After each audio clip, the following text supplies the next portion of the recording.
सावळा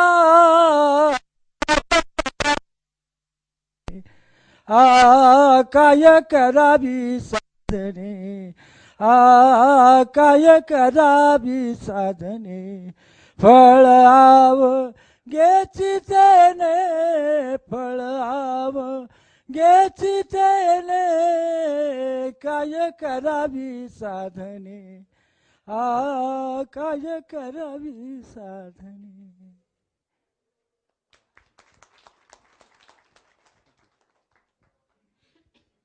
सुरुवात मालुसरे साहेबांनी छान केलेली आहे वारीच्या वातावरणासाठी. पहिल्या सत्राच्या शेवटी जे विचार आपल्यासमोर मांडले गेले त्याचं एक्सटेन्शन आपल्यापैकी आता काही ज्येष्ठ कलाकार आपल्या पुढे त्यांचे विचार मांडतील. सर्वप्रथम दिलीप रानडे. अजून एक सूचना आहे की ललित कला अकॅडमीने काय करावे अशा सूचना असू नयेत. मी काय करू शकते किंवा शकतो अशा सूचना असाव्यात.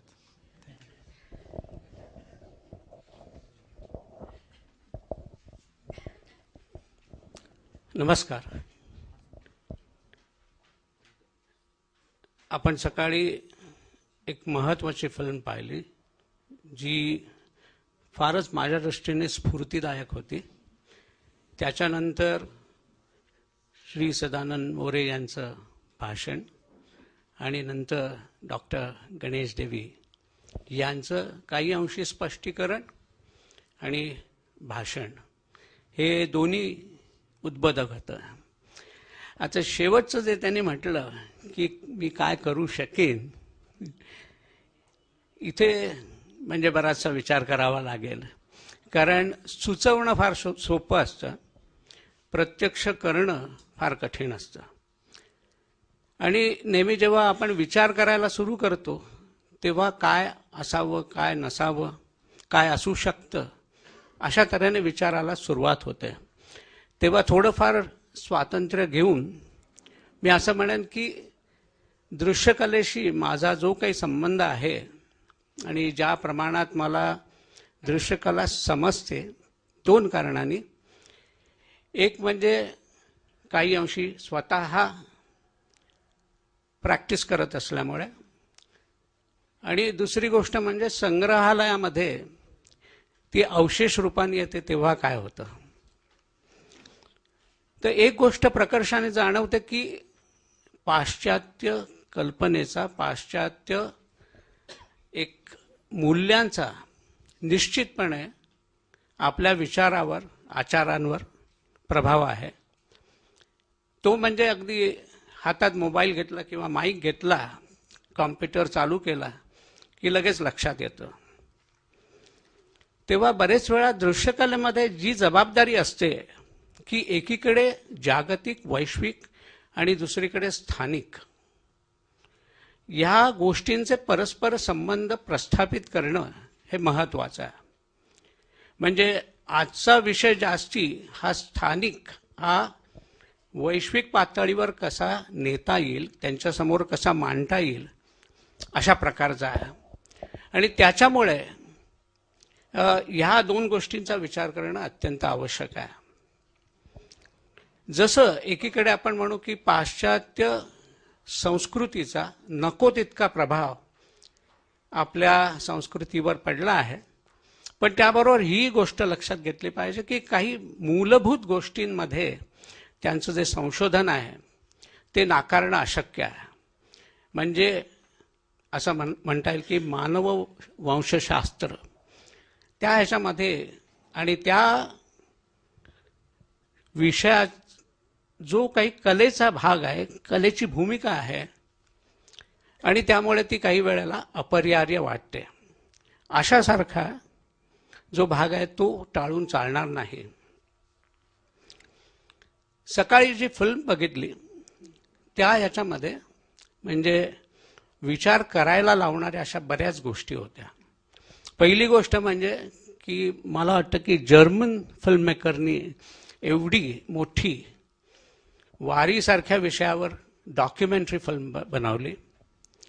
म्हणजे किती लक्षपूर्वक आणि किती संशोधन करून ते बघतात याचा प्रत्यय त्याच्यामधनं आला. असं आम्ही बघू शकू का, बघितलं पाहिजे की नाही. पण त्याबरोबर अनेक प्रतिमा डोळ्यासमोरनं गेल्या ज्या समकालीन कलेमध्ये दिसू शकतात. जसं एका नंदीच्या किंवा कासवाच्यावर टाकलेली हळद, तो पिवळा रंग, किंवा एखादं रिलीफ, की आता ते रिलीफ कदाचित 17व्या शतकातला असेल, पण रिलीफ हा फॉर्म, कारण रूपबंध फॉर्म हा निव्वळ एक मीडिएटर नसतो, तर तो आशयाचा अविभाज्य भाग असतो. आणि त्यामुळे त्या रूपबंधाच्या अनुषंगाने कसा विचार करता येईल हा मला वाटतं त्यामधला घेण्यासारखा भाग. तसंच काही काही वेगळ्या प्रतिमा, म्हणजे टांगलेला तानपुरा किंवा वीणा, एकतारी असेल कदाचित, तुळशींची माळ, तो बनवणारा त्याची जी टेक्नॉलॉजी आहे, तर ह्या प्रतिमा निव्वळ प्रतिमा न राहता ती प्रतीक आणि रूपक इथपर्यंत, या स्तरापर्यंत पोहोचली पाहिजेत. आणि ती पोहोचवण्याची जबाबदारी मला वाटतं चित्रकार किंवा कलाकाराची असते. तर ह्या दृष्टीने काय आपल्याला विचार करता येईल की त्यातल्या प्रतिमा निव्वळ तेवढ्याच भागाची किंवा तेवढ्याच विषयाशी संबंधित येऊ नयेत, तेवढीच आठवण करून देण्यापुरत्या असू नयेत, तर ते रूपक म्हणून कसं काम करू शकेल. कारण असं की अशा प्रकारे संग्रहालयामध्ये एकीकडे संदर्भ विरहित आणि संदर्भ सुचवणारे, म्हणजे आमच्याकडे स्टोन स्कल्पचर्स आहेत, तर ते सगळे फ्रॅगमेंट्स आहेत आणि एका प्रकारे ते ज्याला म्हणता येईल की डिकॉन्टेक्च्युअलाइज झालेले आहेत, की संदर्भातनं बाहेर आलेले आहेत आणि त्या म्युझियमच्या गॅलरीत जी छानपैकी रंगून तिकडे मांडलेले आहेत. तर बरेच वेळेला तिथे असा प्रश्न पडतो जेव्हा प्रेक्षक येतात की ह्यांना त्यातल्या कलेविषयी कसं बोलावं, कारण त्या बऱ्याचशा प्रतिमा गणेश, विष्णू, शिव अशा आहेत आणि ही देवत्व किंवा देव म्हणून त्यांची जी प्रतिमा आहे ती जास्ती प्रबळ होते. पण प्रत्यक्ष म्युझिओलॉजिस्टला किंवा संग्रहालयातल्या क्युरेटर्सना त्याच्या शैलीविषयी, त्याच्या कलेविषयी किंवा त्या ज्या प्रकारचा दगड माध्यम वापरला आहे त्याविषयी सांगायचं असतं, कारण तो एक इतिहासामधला छोटासा अवशेष असतो. तर अशा दृष्टीने संग्रहालयामध्ये एवढंच नव्हे तर मी नॅचरल हिस्ट्रीमध्ये काम करत होतो आणि आमच्याकडे बरेचसे स्पेसिमेन्स आहेत. आता त्या स्पेसिमन्सचा प्रत्यक्ष उद्देश असा आहे की एक किंग कोब्रा तो कसा असतो हे दाखवावा. पण माझ्या लक्षात आलं की नागपंचमीच्या दिवशी ते त्याच्यावर फुलं वाहतात, म्हणजे एक विज्ञाननिष्ठता ही लोकांसमोर मांडताना एक विनाकारण अतिधार्मिकता ही प्रबळ आहे की काय असं वाटतं. तर बरेच वेळेला हे जे भान ठेवावं लागतं की प्रतिमा ही एखादी धार्मिक संकल्पना मांडत असेल, पण त्याबरोबर ती कलेच्या क्षेत्रामध्ये आल्याबरोबर रूपक प्रतिमा प्रतीक अशा तऱ्हेने एका वेगळ्या मार्गाने गेली पाहिजे.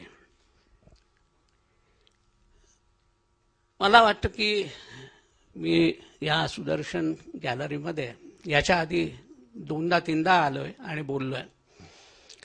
आणि सर्वात महत्वाची गोष्ट, आणि आमच्या दृष्टीने जे आज 60 वर्षाचे आहेत किंवा त्याच्यापेक्षा जास्ती, त्यांच्या बाबतीत सुदैवाची गोष्ट अशी होती की 60चं दशक, 70चं दशक हे खऱ्या अर्थाने एक इंटरॅक्टिव्ह, इंटरडिसिप्लिनरी अशी ॲक्टिव्हिटी होणारं वर्ष होती ती, की त्यामध्ये म्हणजे नाट्याशी संबंधित असणारी व्यक्ती कवितेमध्ये डोकावून बघत होती. कवितेतले काही लोक किंवा कवी लोक जहांगीर आर्ट गॅलरीमध्ये येत होते. जहांगीर आर्ट गॅलरीमध्ये प्रदर्शन मांडणारे गाणं ऐकायला जात होते, तेव्हा कुमार गंधर्व, रविशंकर अशांच्या मैफिली ते ऐकत होते. तर कधी कधी ह्या एखाद्या किंवा कुठल्याही संकल्पनेचा प्रसार होण्याआधी सर्व शाखांमध्ये, कला शाखांमध्ये काम करणाऱ्यांमध्ये एक सलग अशी संवेदनशीलता बनली पाहिजे. म्हणजे जर कवी म्हणाल ते दृश्यकलेमध्ये मला काय चाललंय माहिती नाही, किंवा संगीत म्हणाल अरे ते मॉडर्न आर्ट आहे, आपल्याला काही समजत नाही. कारण मॉडर्न आर्ट हा एक ढोबळ शब्द आहे, पण सतत प्रवाही पण हे त्याच्या मागचं कारण आहे. आज मॉडर्न आर्ट ही शब्द जुना झाला, मॉडर्न आर्ट ही संकल्पनाही जुनी झाली, पोस्ट मॉडर्निझम च्याही पुढे आपण चाललेलो आहे. तर आधी सांगितलं तसं की ही जी चौकट आहे ती सतत पुढे चाललेली आहे आणि ती चौकट आपल्याला नकळत आपल्या जीवनाचा भाग झालेली आहे. तर कुठलीही संकल्पना त्या चौकटीशी ताडून बघणं, त्याला जोडू शकणं ही एक महत्त्वाची जबाबदारी आहे.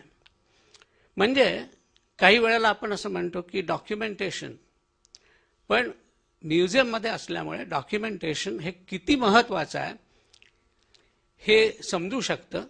पण त्याबरोबर आज तंत्र इतकं विकसित आहे की त्यांनी हे सगळं सोपं करून टाकलं आहे. मी एकाच जागी काम अनेक वर्ष केल्यामुळे हा झालेला फरक मला माहिती आहे की डिजिटल फोटोग्राफीमुळे इमेज हे एक इमेज जगामध्ये किती झपाट्याने पसरू शकतं आणि त्याचा डॉक्युमेंटेशनसाठी किती उपयोग होऊ शकतो. तर अशा तऱ्हेने मला वाटतं की एक इंटरडिसिप्लिनारिटी ही पुन्हा एकदा कुठेतरी रिवाईव्ह व्हायला पाहिजे.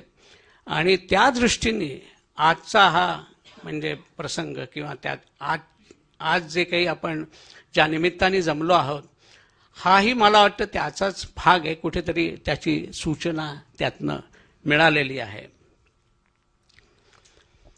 चित्र काढताना म्हणजे पुन्हा माझा एक अनुभव की जेव्हा मी संग्रहालयामध्ये कामाला लागलो तेव्हा निव्वळ एक उदरनिर्वाहाचं साधन म्हणून मी त्याच्याकडे बघत होतो.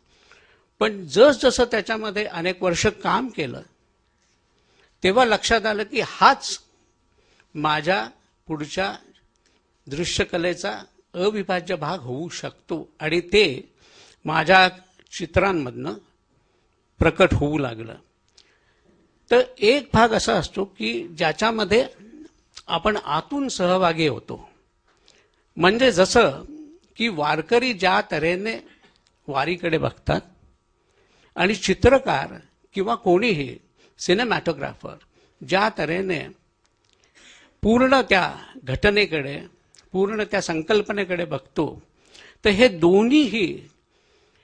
दोन्ही दृष्टिकोन लक्षात घेतले पाहिजेत. आणि आपण अशा प्रकारची चित्रकला किंवा दृश्यकला निर्माण करताना आपण नक्की कुठे आहोत याचा स्पष्ट विचार करणं आवश्यक आहे असं वाटतं. म्हणजे जसं की एक वैश्विक आणि स्थानिक, तर प्रत्येक चित्रकारालाही या जागतिक घडामोडींमध्ये मी कुठे आहे असं कुठेतरी निश्चित करावं लागतं. तसंच या वारीच्या संदर्भामध्ये मला वाटतं की आपण स्वतः त्याच्या म्हणजे किती जवळ आहोत, किती दूर आहोत. आणि त्याच्यासाठी संग्रहालयाचं उदाहरण दिलं की हळूहळू मी त्या संग्रहालयाचा भाग झालो. तर तसंच या वारीमध्ये मला वाटतं की सहभागी होणारे अनेक ज्यांच्यामध्ये दृश्यकलेची आवड किंवा सुप्त गुण असणं शक्य आहे, त्यांना प्रोत्साहन कसं देता येईल. त्याचबरोबर एक ज्या कोणाला या घटनेविषयी काय वारी या फेनोमेननविषयी, संकल्पनेविषयी ओढ आहे, तो त्याच्यावर टिप्पण कसं करू शकेल. आणि प्रत्यक्ष मला वाटतं वारी ही अनेक अंगांनी आपल्या समोर येते. त्याच्यात परफॉर्मन्स हा महत्त्वाचा. तेव्हा जर सूचना करायचीच झाली तर की त्याच्यावर छोट्या कथा लिहून एक त्याचं नाट्य रूपांतर, तसं अनेक छोट्या गोष्टींचं एक डॉक्युमेंटेशन किंवा इव्हन फीचर फिल्म होऊ शकेल. कारण फीचर फिल्ममध्ये जो एक वास्तवाच्या पलीकडे जाण्याची मुभा असते ती घेऊन त्याचं इंटरप्रिटेशन होऊ शकतं. पण या सगळ्या गोष्टींमध्ये की कला निर्मितीमध्ये त्या गोष्टीशी तादात्म्य पावणं आणि त्याला लागणारा वेळ आपण देऊ शकणं हे महत्त्वाचं ठरतं. काल जसं आम्ही थोडंफार एकंदरीत ही क्राफ्ट आणि आर्ट ह्या गोष्टींमधलं जो भेदभाव होतो तर त्याला काही अंशी नकळत का होईना पण एक आर्थिक व्यवस्था कारणीभूत असते असं वाटतं. की जेव्हा एखाद्या चांगल्या कलाकाराला, म्हणजे याच्यामध्ये मला वाटतं हा कलाकारांचाही अनुभव असेल की काही वर्षापूर्वी पुढच्या वर्षी मला 15 चित्र पाहिजेत, की मग चित्रकार त्याची म्हणजे सुरू करतो चक्की. तर असं कारागिरांचंही होतं की तो चांगला काम करणारा असेल, पण जेव्हा मास प्रोडक्शनची जबाबदारी त्याच्यावर येते तेव्हा तो झपाट्याने काम करण्याच्या दृष्टीने विचार करतो आणि त्याच्यामध्ये जी काही कलात्मक दृष्टी असते किंवा स्किल्स कौशल्य असतात ती कुठेतरी मागे राहतात. तर त्या अशा तऱ्हेने जे त्या वारीशी संबंधित त्या पूर्ण वारकरी संप्रदायाशी बांधलेले किंवा त्याच कुटुंबातले जे काही शिल्पकार आहेत, चित्रकार आहेत, त्यांना पुन्हा एकदा चित्रकार म्हणून, शिल्पकार म्हणून काम करण्याच्या दृष्टीने एक स्वातंत्र्य मिळावं याकरता काय करता येईल असा एक विचार होऊ शकतो. तसंच मला वाटतं की एक समकालीन चित्रकार,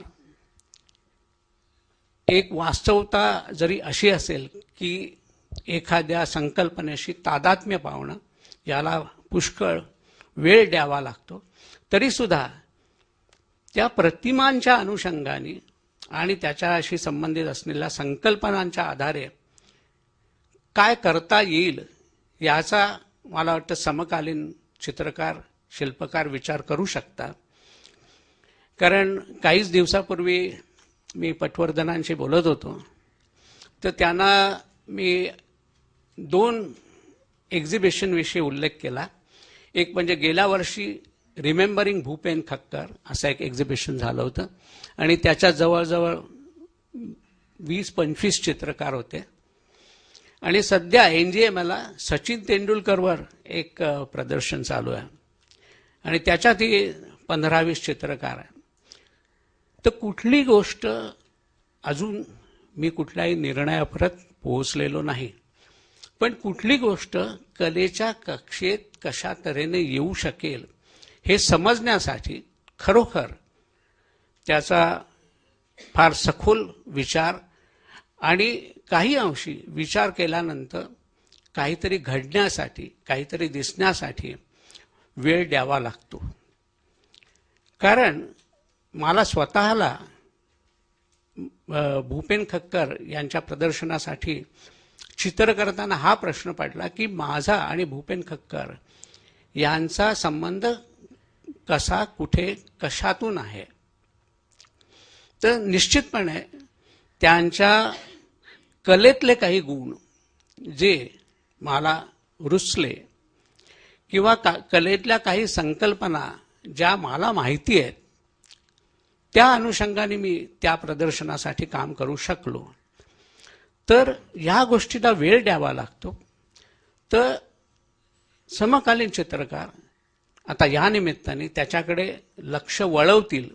कदाचित ते कुठेतरी सुप्त पातळीवर त्याच्या मनातही असेल अशा अनेक गोष्टी. कारण आपण जेव्हा सहजपणे चित्र करतो, वहीमध्ये काढतो, नोटबुकमध्ये, आणि एक दिवस लक्षात येतं की अरे हे कुठून आलं? मग असं वाटतं की कुठेतरी ते मनामध्ये तरंगत होतं आणि एक दिवस ते चित्ररूपाने कागदावर उमटलं. तर कदाचित हे कुठेतरी आपल्या मनामध्ये असेलही, फक्त जरी त्या विषयातला मी तज्ज्ञ नसेन तरी जसं एक शक्ती एकवटण्यासाठी एक मूर्ती समोर ठेवावी लागते, तसा या प्रतिमांचा विचार करून प्रतिमांच्या अनुषंगाने आपण काय करू शकतो. आणि प्रथमच सांगितलं तसं की जरी ते एक विशिष्ट असलं तरी ते वैश्विक कसं होईल, की स्पेसिफिक टू जेनेरिक ही त्याची म्हणजे व्याप्ती कशी येईल याचा विचार करणं आवश्यक आहे. आणखीन एक गोष्ट अशी वाटते की समकालीन कलेची काही मूल्य चौकट किंवा एक एस्थेटिक नॉर्म्स आहेत, तर त्या ह्याच्यामध्ये की देवाणघेवाण आयात निर्यात किंवा आदान प्रदान होणं अति आवश्यक आहे. तर चित्रकारांचं वारकऱ्यांशी संवाद कसा होईल, त्याचबरोबर की एक समकालीन कलेत फार चांगली संकल्पना आहे की साईट स्पेसिफिक. तर असं काही होऊ शकेल का की वारीच्या जागी काही समकालीन चित्रकार एक इन्स्टॉलेशन करतील जे साईट स्पेसिफिक असेल आणि त्या निमित्ताने काय होईना पण वारकऱ्यांशी एक संवाद साधण्याचं शक्य होईल. तिथे मला वाटतं की चित्रकाराची किंवा कलाकाराची, मला वाटतं 1960 नंतर चित्रकार आणि शिल्पकार अशा वेगवेगळ्या संज्ञा राहिलेल्याच नाहीत. आणि आर्ट मेकर त्याच्यामध्ये बरीचशी कौशल्य पण येतात. तर असा जो कलाकार आहे त्यांच्यामध्ये संवाद होऊ शकेल आणि त्या निमित्ताने म्हणजे आज भाषणामधनं बऱ्याचशा गोष्टी समजल्या की त्याचं जे स्पष्टीकरण होतं, त्याचं विवेचन होतं. तर काही वेळेला बऱ्याच वेळेला म्हणजे गैरसमजच असतात की इतका वेळ ते कसे काय देऊ शकतात. आणि शेतकऱ्यांसारखे लोक की जे काम केल्याशिवाय ज्यांचा उदरनिर्वाह होऊ शकत नाही, तर अशासारखी अनेक स्पष्टीकरणं त्या ह्याच्यामधनं मिळाली. पण त्याचबरोबर चित्रकाराला काय वाटतं, कलाकाराला काय वाटतं, आणि एकच गोष्ट आजच्या संदर्भामध्ये कशी मांडली तर जास्तीत जास्त व्यापक होईल याच्याविषयी कदाचित आदानप्रदान होऊ शकेल. आणि त्याकरता एक साईट स्पेसिफिक असं इन्स्टॉलेशन हे एक त्यातला मार्ग किंवा एक उपाय होऊ शकेल. तर ह्या तऱ्हेने मला वाटतं की एकीकडे म्हणजे त्या समाजातील चित्रकारांना प्रोत्साहन देणं आणि ललित कलाचे चक्रवर्ती म्युझियममध्ये पण आले होते, पण तेव्हा त्या चर्चेचा त्या म्हणजे मीटिंगचा भेटीचा उद्देश थोडा वेगळा होता. तेव्हा अनेक गॅलरिस्ट म्हणजे गॅलरी ज्यांच्या आहेत त्यांना बोलावलं होतं. तेव्हा माझ्या त्यांना 3 सूचना होत्या. एक म्हणजे की चित्रकाराला सर्वात स्टुडिओची जागा मिळत नाही, त्यामुळे काम खंडित होतं. तर एक 4-5 जर आर्टिस्ट चित्रकार एका वेळेला काम करू शकतील असे काही स्टुडिओ स्पेस तयार केली तर कुठेतरी एक चर्चा संवाद सुरू होईल चित्रकारांमध्ये प्रथम. दुसरी गोष्ट की 2008 मध्ये पटवर्धनाने एक एक्झिबिशन केलं होतं, विस्तारणारी क्षितिजे, आणि त्या प्रदर्शनामध्ये कलाकृतींव्यतिरिक्त अनेक चित्रकारांना बोलावलं होतं की ते त्या त्या ठिकाणी जाऊन तिकडच्या चित्रकारांशी बोलत असत किंवा त्यांच्या समोर स्वतःच्या कामाविषयी विचार मांडत असत. तर त्यामुळे एक अमरावती, नागपूर अशा ठिकाणच्या लोकांना, चित्रकारांना जे अपकमिंग किंवा आर्ट स्टुडंट्स होते, त्यांना एका प्रस्थापित चित्रकाराशी बोलण्याची संधी मिळाली आणि एक प्रकारे आत्मविश्वास आला असं म्हणता येईल. हे दुसरी गोष्ट वाटते. आणि तिसरी गोष्ट की मला नेहमी वाटतं की परफॉर्मन्स किंवा परफॉर्मिंग आर्ट ह्याच्यामध्ये भयंकर पोटेन्शियल आहे. कारण त्याच्यामध्ये तिन्ही माध्यमं कमीत कमी एकाच वेळी वापरलेली असतात. एक दृश्य, श्राव्य आणि शब्द. तर पर्टिक्युलरली वारी ह्याच्यामधला जो परफॉर्मन्स म्हणून जर बघितला तर फार प्रभावी आहे. परफॉर्मन्स मी एवढ्यासाठी म्हणतो की अजून मी त्याच्यात बाहेरून बघतोय, जे इव्हन काही अंशी त्या जर्मन फिल्म मेकरने पाहिलं, की भावनेची जाणीव करून दिली पण कुठेही सेंटिमेंटल न होता भावनेची जाणीव करून दिली. काही एक व्यावहारिक गोष्टी की ज्या वेगाने दर्शन म्हणजे पुढे झाला वगैरे, तर ह्या म्हणजे एक कुठेतरी ग्लोरिफिकेशन केलं नाही, हा त्या फिल्ममधला फार मोठा भाग आहे. तर अशा तऱ्हेने मला वाटतं की त्यावेळेला त्यांच्याशी बोलणं झालं होतं. पण मुळामध्येच एक पूर्ण दृश्यकला ही एक सशक्त, सक्षम कशी करता येईल ह्या तऱ्हेने, आणि मग ह्या संकल्पनेशी त्याची जोड, त्याच्याशी म्हणजे एक संबंध कसे प्रस्थापित करता येतील असा काहीतरी विचार करावा लागेल असं मला वाटतं. धन्यवाद.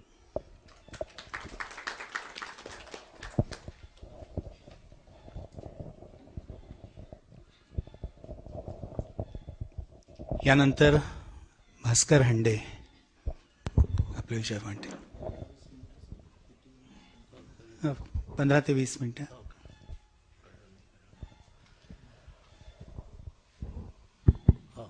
ठीक आहे. नमस्कार, मी भास्कर हंडे. आज जी चर्चा चाललेली आहे, मला वाटतं याच्यातून मी फारच वेगळा होतो. कारण या चर्चेत अगोदर वारीवरती असं काही होतंय हे मी संदेशचं निमंत्रण आलं, पण मला वाटतं वारी हा विषय अरुण कोल्हटकर आणि दिलीप चित्रे मुंबईत ज्या काळी कविता नवीन पद्धतीने मांडत होते, त्यावेळेला पखवाज हा वारीतल्या संगीतकाराकडूनच शिकायचा हे कोल्हटकरांनी दाखवून दिलं. आणि त्याच्यानंतर आमच्यासारखे विद्यार्थी, आता रानाडेने सांगितलं की 1960 आणि 70च्या दरम्यान तसं भरपूर कलेचं पुनरुज्जीवन मुंबईच्या ठिकाणी झालं. माझं शिक्षण मुंबईत झालेलं आहे. प्रत्यक्ष ज्या वेळेला तुकाराम किंवा वारी हा विषय मुंबईमध्ये निघतो, त्यावेळेला प्रत्येकजण उत्सुकतेने पाहतो. पुण्यामध्ये मी 1992 नंतर राहायला लागलो. खरं म्हणजे दिलीप चित्रे पुण्यात राहायला आले 1985 साली. आणि वारी हा विषय, वारी इन द सेन्स संतांचं साहित्य ते पुरोगामी किती आहे हे दाखवून चित्रेंनी पुण्यात दाखवून दिलं. त्याच्या अगोदरची जी काही मोरेंनी पुस्तकं सांगितलेली आहेत, दिबा मोकाशींची किंवा रवा दिघेंची, याच्यातून वारीचं चित्रण आपल्याला पाहायला मिळतं. पुण्यात सर्वच साहित्य वाचत असतात. चित्रकलेचा तसा पायंडा फार कमी आहे. पुण्यात केळकरांनी म्युझियम स्थापन केलं संगीताच्या साहित्याचं. आज वारी गेली 327 वर्ष, मी वारीचा अभ्यासक आणि गेली 30 वर्ष डॉक्युमेंटेशन करतो आहे.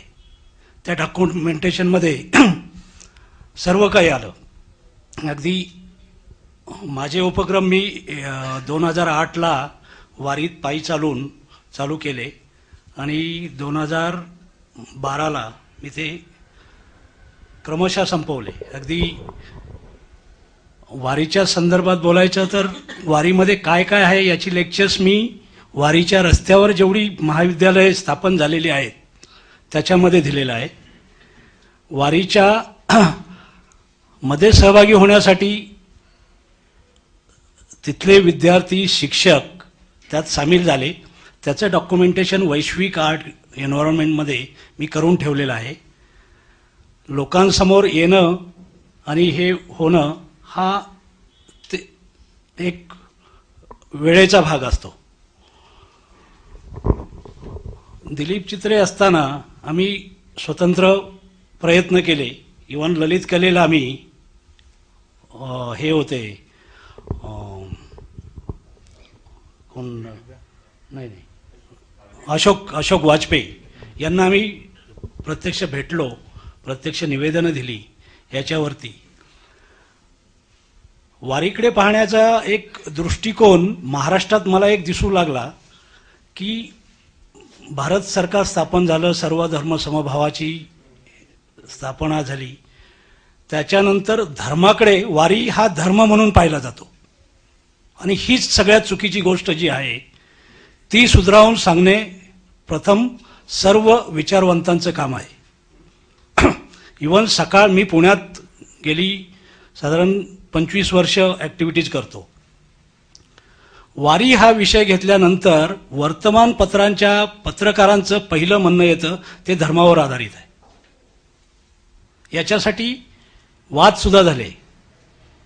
सगळ्या वर्तमानपत्राने हा भाग धर्म म्हणून बाजूला ठेवलेला आहे.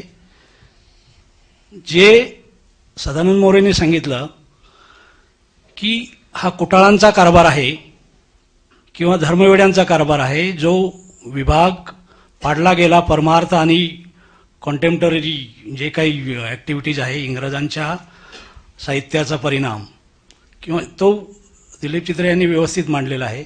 सदानंद मोरेंनी पुढे विश्लेषण करून सांगतायत. पण माझ्या अनुभवाला जे आलं ते वर्तमानपत्रातले जे काही रिपोर्टर्स असतात हा भाग जनरल पुरोगामी विचारसरणीच्या लोकांचा असतो. त्यांनी सुद्धा वारीला एक धर्माचं स्थान आहे म्हणून ते बाजूला ठेवलेले आहे. दुसरं, आपण मिलिटरीच्या पुण्याच्या भोवती संपूर्ण मिलिटरीचा वेळ आहे. आता हा भाग चित्रकार आणि शिल्पकार म्हणून, तर मी दोन्ही क्षेत्रात सर्व म्हणजे ग्राफिक, चित्रकार, शिल्पकार, लिखाण केलेलं आहे त्यावर. तर कोणती कॉन्फरन्ट्रेशन करावी लागली, मिलिटरीच्या ठिकाणी स्कल्पचर बसवायचं आहे, त्यांना वारीच्या याच्यातल्या संदर्भातली माझी साधारण आत्तापर्यंत 25 शिल्प तयार आहेत. त्या शिल्पांचं मांडणी केली होती. परंतु धर्माचं हे नको, कारण मिलिटरीमध्ये हे सर्व प्रकर्षाने जाणवतं की तिथे धर्म हा भाग, धर्माच्या अनुषंगाची जी काही हे असतील अशी वादविवादाची तिथे मांडणी करायची नाही. आम्ही मान्य केलं की ठीक आहे, हा जर तुमच्या याच्यातला हे असेल तर. पण ह्या अशा ज्या काही अडचणी आहेत, आता ललित कलेचं कशा संदर्भात आम्हाला नाकारणं आलं आम्हाला माहीत नाही, परंतु तिथून नाकारलं गेलं त्याची पत्रं आहेत आमच्याकडे. आता वारीच्या संदर्भात मी काय केलं, जे काही चित्रकार पुण्यातले आहेत, शाळेतले मास्तर, कारण जास्तीत जास्त शाळेतले जे शिक्षक असतात ते याला ताबडतोब सामोरे जातात, कारण त्यांच्या गावातून ही वारी जाते. वारीचे 2 रस्ते आहेत. तशी 60 वाऱ्या पंढरपूरमध्ये येतात. मी फक्त तुकाराम महाराजांच्या याचं डॉक्युमेंटेशन केलं आणि ज्ञानेश्वर महाराजांच्या याचं. अजून 60 वाऱ्या आहेत ज्या नाशिक याची 800 मैलावरून येणारी जी आहे किलोमीटरवरून मुक्ताबाईची वारी सगळ्यात महत्त्वाची वारी ती ठरते. कारण इतक्या लांबून चालत येणं त्यांना महिना लागतो. आपण 20 दिवसात पोचतो, ते 1.25 महिना घेतात. तर त्या प्रकार तिकडच्या लोकांची भावना काय. मी मराठवाड्यात फिरलो. मराठवाड्यामध्ये ठाकूरबुवा ही तुकाराम महाराजांच्या पालखीमधली पहिली वारी जी त्या काळापासून चालू येते. ज्या वेळेला नारायण महाराजांनी वारी चालू केली आणि त्याच्यानंतर 1832ला ॲक्च्युली देहूची वारी वेगळी, देहू आणि आळंदी यांची वारी त्यांच्या वैयक्तिक भांडणांमुळे बदलली गेली, म्हणजे त्यांचे मार्ग बदलले. त्याच्यात भरपूर त्यांचे वैयक्तिक वाद होते, देहूचे आणि पंढरपूरचे आणि आळंदीचे. त्यात हरपळकरांनी स्वतंत्र वारी न्यायचं ठरवलं आणि त्यावेळेपासून 1832 पासून आळंदीची वारी पंढरपूरला वेगळ्या मार्गाने जाते आणि तुकाराम महाराजांची वारी जी आहे, पालखी जी आहे, ती जुन्याच मार्गाने जाते. ज्या काळी सकाळी मोरेंनी जो संदर्भ दिला की वारीमध्ये सैन्याचा भार हा सर्वात जास्त आहे, सैन्याची शिस्त सर्वात जास्त आहे. कारण 1685 साली वारी चालू झाली, पालखी सोहळा चालू झाला. वारी ज्ञानेश्वर महाराजांच्या अगोदर, नामदेव महाराजांच्या अगोदर सुद्धा चालू होती. परंतु पालखी सोहळा जो आज आपण पाहतो, जो पुण्यातून जाताना दिसतो, शहरांना समाविष्ट करतो, तर त्याची जर हे केली तर तुम्हाला जसं सकाळी मोरेंनी सांगितलं की सैन्याची शिस्त आहे. कारण 1680ला शिवाजी महाराजांचा मृत्यू झाल्यानंतर औरंगजेब 1681ला महाराष्ट्रात आला आणि संभाजीचं जेवढं काही कर्तृत्व आहे त्या कर्तृत्वाला नारायण महाराजांची साथ त्यावेळेला मिळालेली आहे. त्यातला चित्रकलेच्या बाबतीत बोलताना किंवा कलेच्या अंगाने बोलायचं म्हटलं तर सर्व कलाकार हे गुप्तहेर म्हटला का तुम्हाला लक्षात येईल की त्याला कोणती कोणती रूपं घ्यावी लागतात आणि ही रूपं त्यावेळेपासून सतत चालू होत आलेली आहे. आणि मोगल, निजाम यांच्या ज्या भांडणात किंवा ज्या लढायांमध्ये जे गुप्तहेर फिरायचे ते हेच फिरायचे की जे वारीमध्ये असायचे आणि त्या सैन्यसुद्धा असायचं. तर ही मांडणी मी माझ्या एका पुस्तकात वारीचं स्वतंत्र इंग्रजी लोकांसाठी एक नवीन माहिती म्हणून ते पुस्तक तयार केलेलं आहे, त्याच्यात ती लिहिलेली आहे. तर ह्या सर्व हे करताना, डॉक्युमेंटेशन करताना ह्या सर्व बाबींचा मी 1992 पासून विचार करून ते विचार मांडलेले आहेत. त्याचा दिलीप चित्रेंनी पुन्हा तुकाराम हे पुस्तक लिहिलं, त्याच्यातून ते पुण्यातच प्रकाशित केलं. पुण्यात बऱ्याच वेळेला त्यावेळेला बऱ्याच लोकांनी उत्साहाने ते वाचनाचं त्याची हे करण्याचं समारंभ झाले. त्यात सदानंद मोरे होते, बाकी सर्व म्हणजे जे मराठी लेखक आहेत त्या परीने हे केलेलं. परंतु चित्रकलेच्या बाबतीत पाहिलं तर महाराष्ट्र राज्य 1961ला स्थापन झाल्यानंतर त्यांनी राज्य पुरस्कार चालू केले. त्या राज्य पुरस्कारातले बरेचसे राज्य पुरस्कार पाहिले. विठ्ठलाचं साधं चित्र असलं तरी त्याला प्राईज मिळतं. विठ्ठलाचं साधं चित्र काढलं तरीच प्राईज देतात ते, कारण अभ्यासकांना मुळात जास्त माहितीच नाही त्याच्यावर. महाराष्ट्र राज्याच्या पुरस्काराच्या तुम्हाला लिस्ट मिळतील आणि त्याच्यात ह्या संप्रदायाने, वारकरी संप्रदायाने संपूर्ण महाराष्ट्र साहित्याच्या दृष्टीने सुद्धा व्यापलेला आहे, वेगळेपण सुद्धा दाखवलेलं आहे. तर याच्यामध्ये तुम्ही जर महाराष्ट्राचा जर चित्रकलेचा जर अभ्यास करायचा असेल तर पहिला जी कॉलेजेस आहेत तिथले विद्यार्थी नक्की काय विचार मांडतात. कारण ज्या वेळेला ते कॉलेजमध्ये दाखल होतात त्यावेळेला त्यांच्यामध्ये त्यांच्या गावाकडचाच भाव असतो, त्यांना मॉडर्न जगाचं हे मिळालेलं नसतं, एक्सपोजर मिळालेलं नसतं आणि जे काय असतं त्यांचं मनापासूनचं असतं ते त्याच्यात हे दाखवतात. आणि असे गावाकडचे विद्यार्थी ज्या वेळेला मुंबईमध्ये दाखल झाले त्यावेळेला जे स्कूल ऑफ आर्ट ठराविक एक पहिला कोकण पट्टा येतो, दुसरा पश्चिम महाराष्ट्र येतो, त्याच्यानंतर सरकारची जी कॉलेजेस आहेत ती नागपूर, अमरावती आणि कोल्हापूर अशा ठिकाणी, सोलापूर सुद्धा आहे. तर इकडचे विद्यार्थी आल्यानंतर चित्रकलेमध्ये एक वेगळं हे पण आलं. अर्थात याच्यात हुसेन स्वतः मुंबईत होते, पंढरपूरचे असल्यामुळे त्यांच्या भोवतीचा जो गोताळा होता, जे आर्टिस्ट आले, विजय शिंदेसारखा आज हयात नाहीत, परंतु असे काही चांगले विद्यार्थी तिथे जे मध्ये जमा झाले आणि तिथून वारकऱ्यांच्या चित्रांची, हुसेननी त्यांच्या चित्रांमध्ये इकडचे ट्रायबल दाखवलेले नाहीत, सामान्य लोकच दाखवलेले आहेत अगोदरची. तर ह्या ज्या गोष्टी आहेत ह्या हळूहळू आल्या. वारीचा इन्फ्लुएन्स इवन जे लेखक होते त्यांच्या याच्यात आला, परंतु त्याची कादंबरी करणारे फक्त दोघे तिघे जे काही लेखक आहेत, दिबा मोकाशी सारखे, रवा दिघांसारखे, यांनी साहित्यात ते उचलून धरलं. तसं पाहिलं तर नासी फडके ते अद्यापपर्यंत पुण्यामधून जेवढ्या कादंबऱ्या आणि जेवढं साहित्य आलं त्यात वारीचा संदर्भ फार म्हणजे येतच नाही. आणि पुणे शहर हे त्याचं माहेरघर ठरतं, कारण दोन्ही पालख्या फक्त पुण्यातच असतात 2 दिवस. आणि ते जे 2 दिवस असतात ते अनुभवायला जे काही महाराष्ट्रातले बाकीचे लोक येतात त्यात संत म्हणजे साहित्यिक आणि कवी यांचा सुद्धा भरणा असतो. याच्यामुळेच मी पुण्यात आलो आणि मला मराठवाड्याकडचे जेवढे काही, कारण वारीमध्ये सगळ्यात जास्त भरणा हा मराठवाड्याचा आहे. पश्चिम महाराष्ट्रातले फार थोडे खेड, मंचर, जुन्नर हा जो भाग आहे हे सगळे ज्ञानेश्वर महाराजांच्या पालखीमध्ये असतात. आणि तुकारामाच्या, कारण आता ह्या वारीमध्ये सुद्धा पालख्यांचं वर्गीकरण चाललेलं आहे, त्याच्यातलं ब्राह्मणीकरण, त्याच्यातलं हे चाललेलं आहे.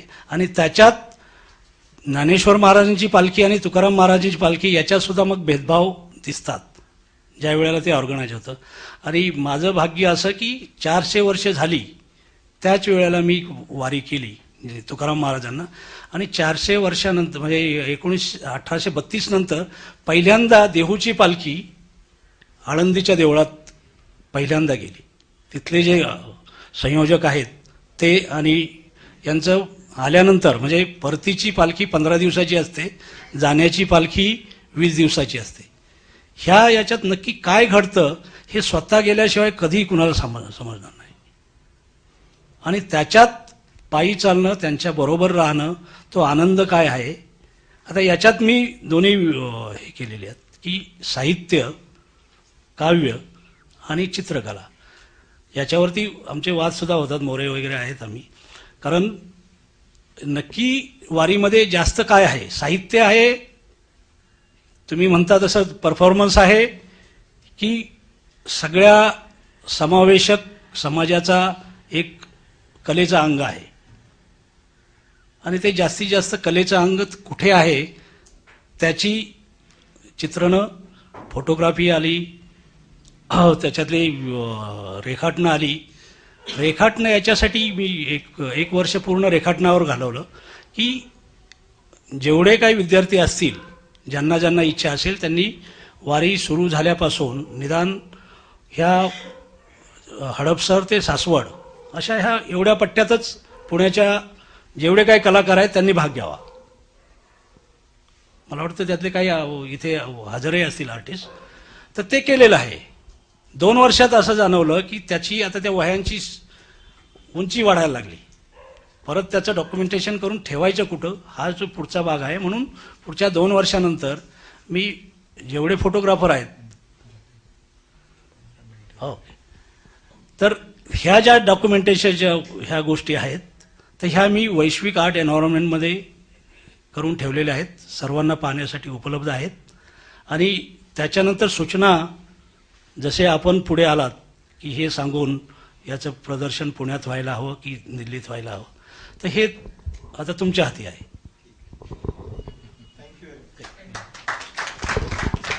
संतोष क्षीरसागर.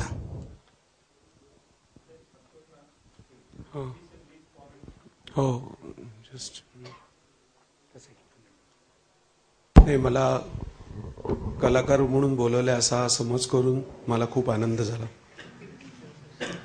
सुलेखक म्हणून बोलवलं तरी आनंद होतो, टाईप डिझायनर म्हणून बोलवलं मध्ये जाऊन ओके, शिक्षक म्हणून म्हटलं तरी काही वाईट नाही वाटत. गेले 5-6 वर्षामध्ये PhD मुळे थोडंफार वाचन झाल्यामुळे तुमच्यासमोर बोलायची हिंमत आली आहे. नाहीतर संदर्भहीन जे काही लिहित होतं त्याला कविता म्हणायला लागले लोक. स्वयंसंदर्भाला मान्यता नाही आहे, थिसिस लिहिताना तर अजिबात नाही. मला काही प्रश्न आलेत, माझ्याकडे उत्तरं नाहीत. उत्तरं मला वाटतं तुमच्याकडे आहेत. माझा अभ्यासही नाही, मी बघतो, मी अनुभवतो. मला काहीतरी स्पर्श केलं तर सगळं काही सोडून अजून लहान मुलासारखा जातो, भिडायचा प्रयत्न करतो. माझ्या अरण्यरुजनातनं काही मिळालं, काही उपयोग करता आलं तर करा, मी करणार आहे. या वारीला मी जाणार आहे. मी वारीला गेलो नाही हे एक कारण. अनेकांकडनं अनेक वर्ष ऐकतोय की जायला पाहिजे, जायला पाहिजे, विपश्यनाला जायला पाहिजे, गेलो. वारीला जायला पाहिजे, ते तसं सांगता नाही येत, आपल्याला जायला पाहिजे. हे कलाकारांना पटणारं वाक्य आहे. त्यामुळे मी ठरवलं मी जाणार आहे. पहिलं हे.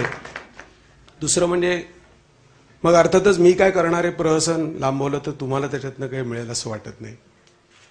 पण काही लोकांची मध्यंतरी झालेल्या वाचनात काही गोष्टी सापडल्या, त्याचा जर झाला उपयोग तर ते काही प्रश्न आहेत. कलेबद्दल खूप मोठं बोलता येतं, चित्रकलेबद्दल तर खूप बोलता येतं. आपल्या देशातले चित्रकार बोलत नाहीत, कुठल्या तरी दडपणाखाली दिसतात मला. गेले 25 वर्ष जे मी बघतोय ते, त्यांना जे काय बोलायचे ते त्यांचे लेखक असतात, ते बोलतात. ते लेखक असतात का त्यांच्या चित्रांची विक्री करत असतात, हे सगळं आपल्याला माहिती आहे. माझे जे कलाकार मित्र आहेत त्यांच्याबरोबर जर मी बसलो आणि त्यांच्याशी बोललो किंवा त्यांना ऐकलं तर मला खूप आनंद होतो. मला खूप काहीतरी मोठं वाचल्याचा अनुभव येतो. बऱ्याचशा आत्तापर्यंत झालेल्या चित्रकलेच्या समीक्षापेक्षा त्या चित्रकाराबरोबर जाऊन जर मी संध्याकाळी बसलो आणि त्याचं ऐकलं तर मला कैक पटीने जास्त मूल्यवान गोष्टी मिळतात, काही वेळेला तर त्याच्या चित्रापेक्षा सुद्धा अधिक. टागोर म्हणाले होते, रूप सागरे डूब दियेची अरूप रतन आशा करी. मी विचार करतोय की वारकऱ्यांमध्ये, भक्ती संप्रदायांमध्ये आणि आपल्यामध्ये काही साम्य आहे का. डायरेक्ट सकाळपासून मी जे ऐकतोय त्याच्यावरून मी फक्त साम्य स्थळ शोधायचा प्रयत्न करतोय, आणि ते एकच. महाधर्म, मतोधर्म आणि हे सगळं चालूच आहे आपल्या भोवती, पण एक काही साम्य आहे का. तर मला असं एक वाटलं की आपण सगळे आकाराचे भक्त आहोत का, जसं टागोर म्हणतात. अरूपाबद्दल मला माहिती नाही, किंबहुना त्यासाठी आपण आकाराचे भक्त आहोत का. आपल्या कलेमध्ये आकार आहे का, हा आपण आधुनिक म्हणून पण विचार करावा, पोस्ट मॉडर्न म्हणून करावा, परंपरागत म्हणून करावा, क्राफ्ट म्हणून करावा, जसं देवी सर म्हणाले तसं. मला त्यांचे विचार पटतात म्हटल्यानंतर मी लगेच देवी सरांच्या स्कूलचा होतो, हे मला नाही आवडत, मला पटत नाही. नाही, माझं म्हणणं, आपण बोलायला घाबरतो, कारण जर काही हा नाही, दृश्य संस्कृती आहे ना. माझे बरेच विद्यार्थ्यांना मी भेटतो, मला खूप मजा येते. ते म्हणतात, सर मी सिगरेट न ओढते बघा, तुळशीची माळ आहे. म्हटलं म्हणून, म्हणजे तुला मनात न ओढायचे तर माळ माझ्याकडे दे, तू ओढून घे, मी परत देतो.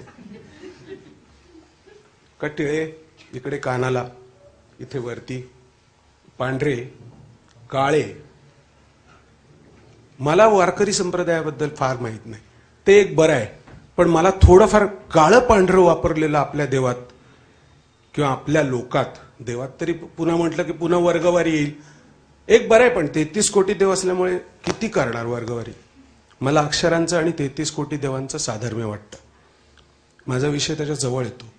मला वाटतं की जिवंत दृश्य संस्कृतीची चिन्ह आपल्या देशातली अक्षरं आहेत, जी परंपरागत म्हणायची तरी चुकीची वाटतात, मेलेली आहेत म्हणावीत तर अजून नाहीत. 50 कोटी लोक साक्षर आहेत, ती अक्षराचे आकार वापरतात. ते नुसते आकार म्हणजे लेटर्स नव्हे. हे परवा झालेल्या एका वादाबद्दल आहे की you don't use word letter for Indian alphabetically system.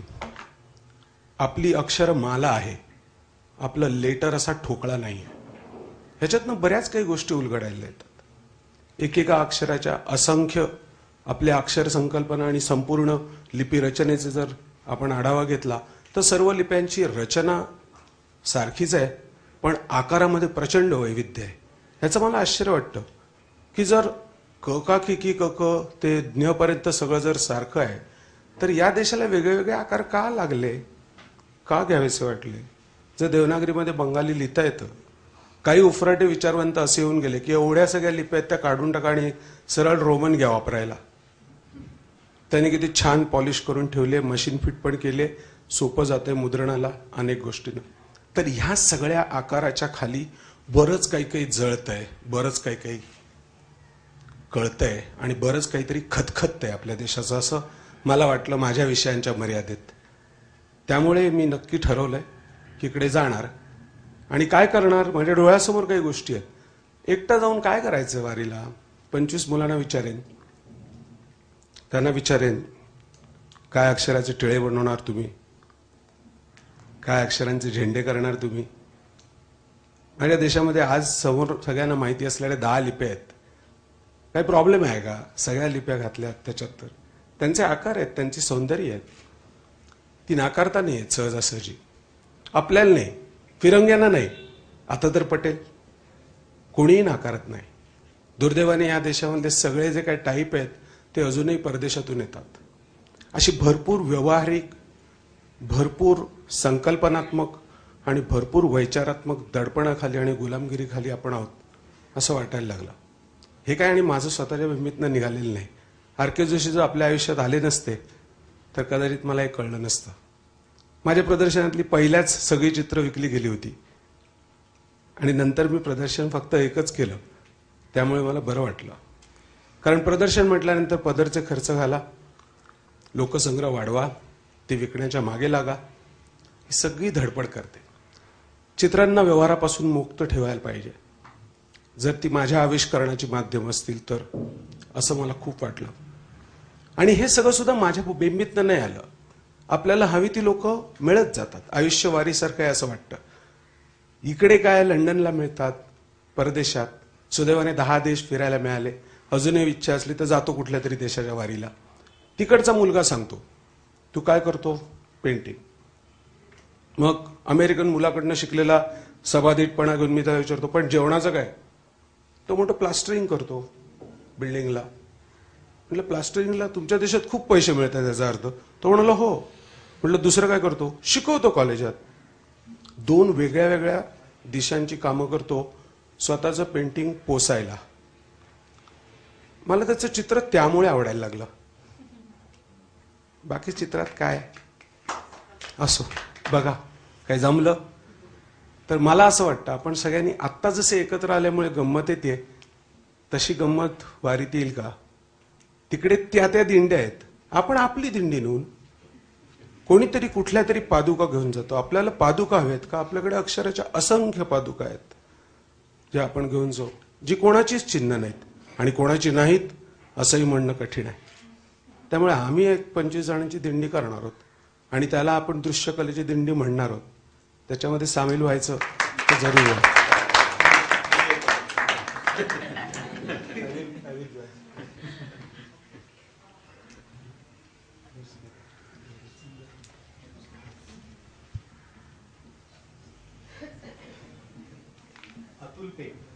Atul पेठे.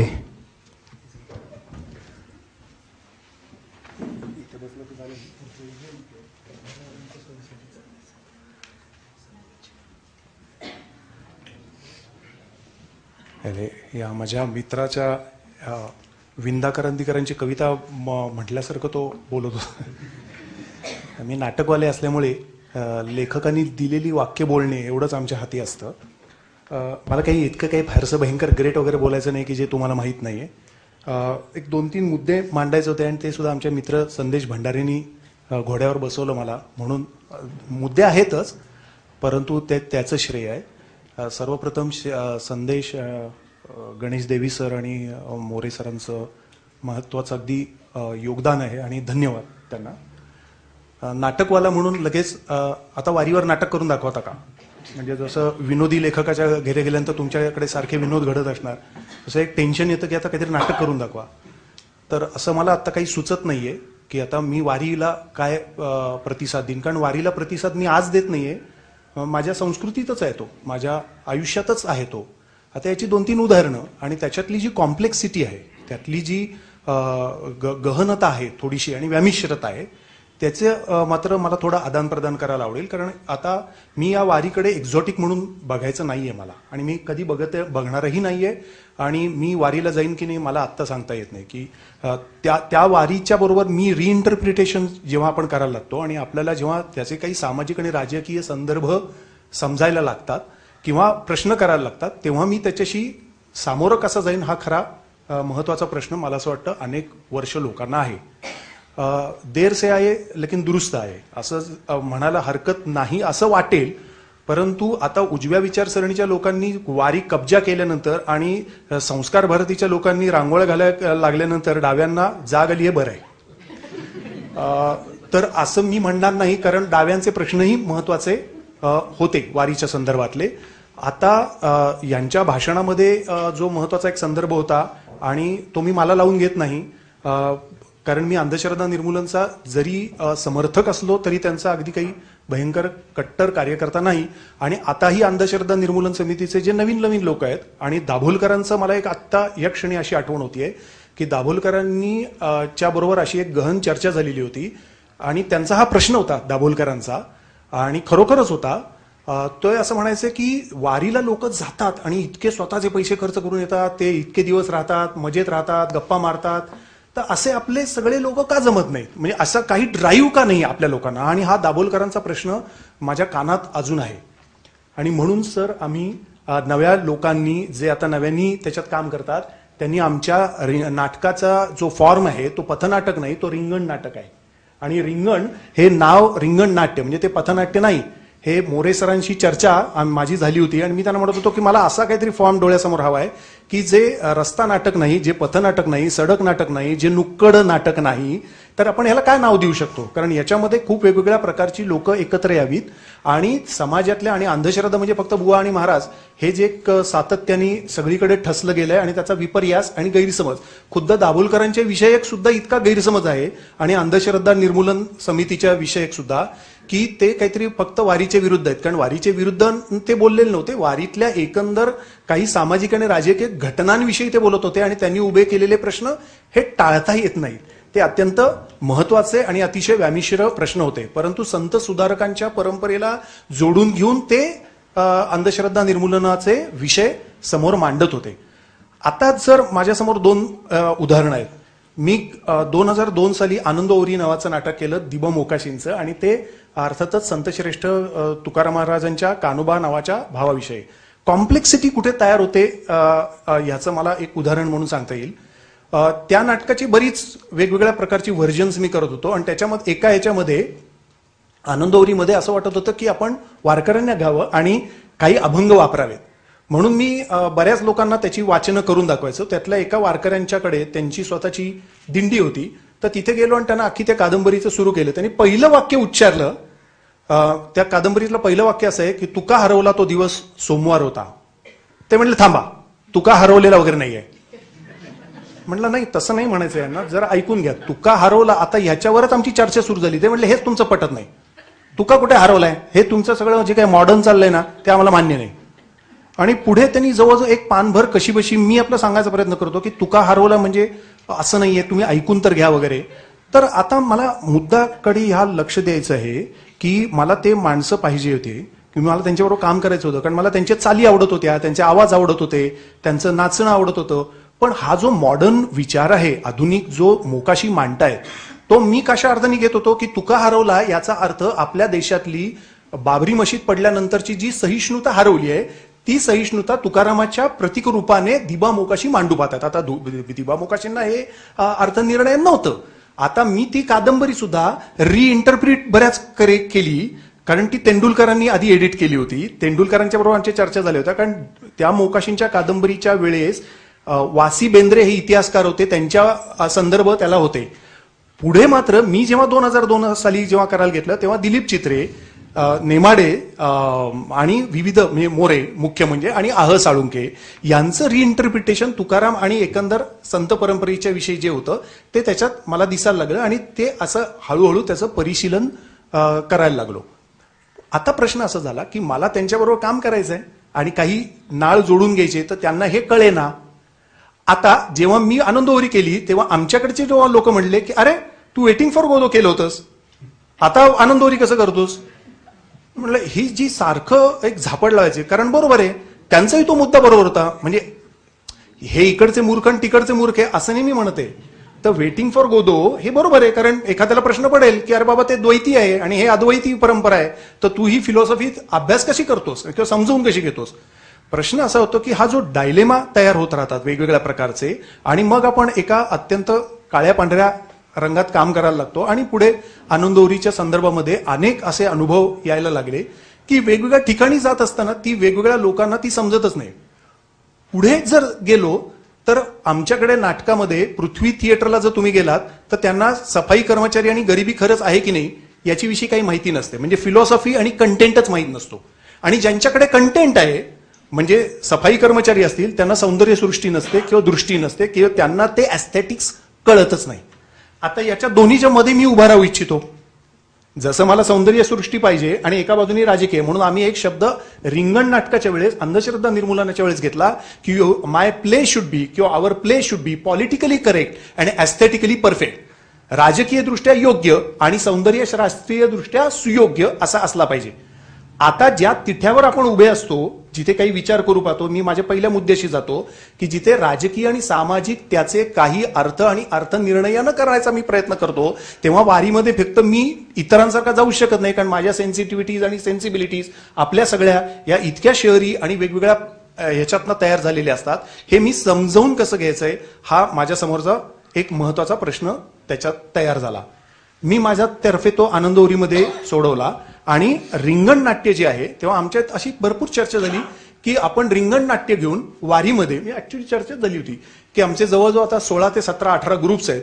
ते ज्या प्रकारचं नाटक करतात किंवा जे विषय ते अगदी काही नाटक म्हणून फार श्रेष्ठ दर्जाचं आहे किंवा नाही हा भाग वेगळा, त्यातले विषय जे आहेत ते त्यांच्या त्यांच्या भागातले आहेत आणि त्याच्याशी असलेल्या जात पात धर्म संकल्पना तिथना शोषण असे अनेक विषय आपण वारीसारख्या ठिकाणी, कारण तिथे अनेक लोक येतात आणि वैचारिक जिथे संत आणि समाज सुधारक यांचं मिश्रण व्हायला पाहिजे. आणि जे मोऱ्यांच्या भाषणामध्ये आज सकाळी ते परत परत मांडू पाहत होते की एका बाजूनी आम्ही ज्ञान विरोधी, एका बाजूनी विचार विरोधी, की जणू काही विचार करणं हे कलावंतांनी बरोबरच नाही असं आमच्या काही लोकांना निश्चित वाटतं. त्यामुळे ते आम्हाला पॉलिटिकल आणि सोशल म्हणतात की तुम्ही फार पॉलिटिकल आणि हे सोशल नाटकं करता. आणि एका बाजूने एस्थेटिकल जे असतात त्यांना असं ही जे सातत्यानं द्वैत एक उभं राहतं याच्यामध्ये काहीतरी काम करणं अत्यावश्यक आहे असं वाटतं. माझ्याकडे अशी काही यंत्रणा नाही, पण मला असं वाटतं की ह्या सगळ्यामध्ये आपली जी आत्ताच्या म्हणजे आजचा जो विषय होता हा अतिशय मला महत्वाचा वाटतो की या निमित्तानं आपल्या वेगवेगळ्या गोष्टींशी स्वतःला जोडून घेणं. म्हणजे जसं एका बाजूनी ही भीती पण वाटते कारण मला काहीतरी वेगळं म्हणायचं असेल तर ही म्हणायला जागा आहे का. कारण पी मुरुगनचं जे झालं ते एका आज आपण त्याचं इथं आठवणं अत्यावश्यक आहे. कारण पी मुरुगननी कोणाच्या विरुद्ध, तो त्या समाजाचा आहे, तोच समाज त्याच्या विरुद्ध उभा राहिला आहे. ही फार मोठी गमतीदार गोष्ट आहे. हे माझ्या आणि तुमच्या बाबत होणार नाही असं नाही. त्यामुळे तुकारामाला अभिप्रेत असलेला कदाचित वारकरी संप्रदाय मला आज कळणं शक्य नाही कारण मी 16व्या शतकात नाही आणि तुकाराम 21व्या 22व्या शतकात नाही. आता मला हे रिइंटरप्रिटेशनला जागा आहे का, ते मी करू शकतो का. आणि आपल्या आधीच्या पिढ्यांनी ते करायचा प्रयत्न केलाय. जे मोरे करू पाहतायत की मोरे एका मधल्या पिठावर उभे आहेत. माझ्यासाठी मोरे हे, मी त्या अर्थाने मोरेवादी आहे, साळुंखेवादी नाही, अजिबात नाही. म्हणजे मला साळुंख्यांच्या विषयी चारवाक हे अतिशय आवडणारं पुस्तक आहे, परंतु ते जर दोन प्रवाह मानले बघण्याचे तर तरी गेल्या काही काळामध्ये त्याचं जे राजकीयकरण वेगवेगळ्या प्रकारे झालेलं आहे त्याच्याकडेही मी दुर्लक्ष करू शकत नाही. तर अशा अवस्थेत माझं नाटक, माझा सिनेमा हा तो पॉलिटिकलच होणार. तो काही स्टेटमेंट करायला लागतो आणि मग ते कदाचित बहुजनांच्या बहुजनांच्या नाही कदाचित विरोधातलं असू शकेल. तर मी काय करणार आहे हा महत्वाचे प्रश्न आहेत. परंतु ते या निमित्तानं आणि ह्या आत्ताच्या प्लॅटफॉर्मवर बोलता आले त्याबद्दल धन्यवाद. एका बाजूनी अरुण कोलटकरांची कविता ही तुकारामाच्या किंवा वारकरी संप्रदायाला पुढे नेणारी, वेगळी इंटरप्रिट करणारी ती खरं तर कविता आहे. तसंही आपल्याला नाटकाकडे बघता येतं. मला नव्याने काही लगेच सांगता येईल की नाही माहीत नाही, पण मी जे करतो आहे किंवा करू पाहतोय ते वारीशीच जोडणार आहे एका अर्थानं, किंवा अनेक लोकांना जोडून घेणं. जे परवाच्या दिवशी अमर्त्य सेनचा एक अतिशय चांगला लेख होता आणि त्याच्यात ते म्हणत होते की युरोपियन, अरेबिक आणि हिंदुस्थानी हे गणित कसं तयार झालं आणि ते एका तिथ्यावरनं ते त्यांचा फार अप्रतिम तो लेख होता की हा संगम एकमेकांनी एकमेकांच्या क्षेत्राला जाणून घेणं याला मी वारी म्हणतो. ही वारी आमची नाटकाच्या रूपानं ठिकठिकाणी गावात जाते, अनेक लोकांच्या बरोबर आम्ही काम करतो. तर ह्याला जोडून घेता आलं आणि प्रत्यक्ष वारीमध्ये सुद्धा आपण वेगवेगळ्या प्रकारचं काही या प्रकारची, म्हणजे मला तर अंधश्रद्धा किंवा सफाई कर्मचारी यांचे अत्यंत जाज्वल्य प्रश्न दिसतात. शेवटी आपण ज्या क्षेत्रात असतो त्या क्षेत्रातले प्रश्न आपल्याला महत्वाचे वाटतात. तर ते आपण पुढे ढकलत राहणं हाच एक महत्वाचा मुद्दा वाटतो. पण या निमित्तानं मला इथे व्यक्त होता आलं आणि हे सगळंच चर्चा आत्ताच्या कालखंडात आपण सगळ्यांनी एकत्र येऊन याच्याकडे रिइंटरप्रिटेशन करून पाहतो ही मला महत्वाची वाटते. त्याबद्दल मात्र धन्यवाद.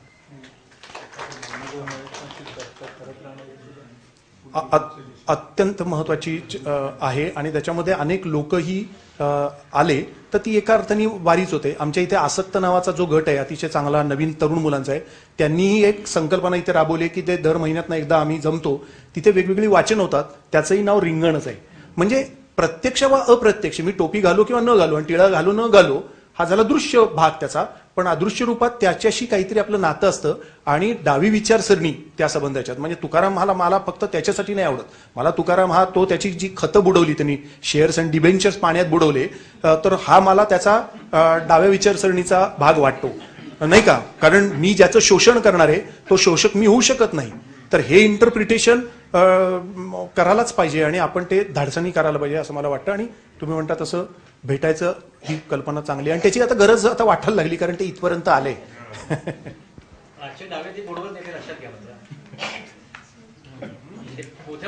नाही, लोकांनीच त्यांना बुडवलंय आता. त्यांना तो चान्सच नाहीये. सूचना अधिक थोडंसं बोलणार आहे, अजून वेळ आहे असं ते म्हणाल्यामुळे. एक तर पहिल्यांदा मला असं वाटलं की इतकी माणसं जमतील की नाही, संदेशची माझीही बरीच चर्चा आली आणि आता मला असं वाटतं की एवढी माणसं जमल्यावर लगेच त्यांना घालवणं बरोबर नाही. मला वाटतं हा कार्यक्रम 2-1 दिवसाचं वर्कशॉप सारखा जर कार्यक्रम केला तर त्याच्यातनं एकमेकांशी इंटरॅक्शन होऊ शकेल. नाहीतर आता काही ओळखीची माणसं एकमेकांशी बोलली, काही भाषणं झाली आणि गेल्या, असं हे स्वरूप मला असं वाटतं बरं नाही. म्हणजे पुढच्या वर्कशॉपचं हीच मला सूचना करायची आहे. आणि एक फक्त मुद्दा मला माझा मांडावासा वाटतो, कारण मी 25 वर्ष मॉडर्न आर्टवर लिहितोय.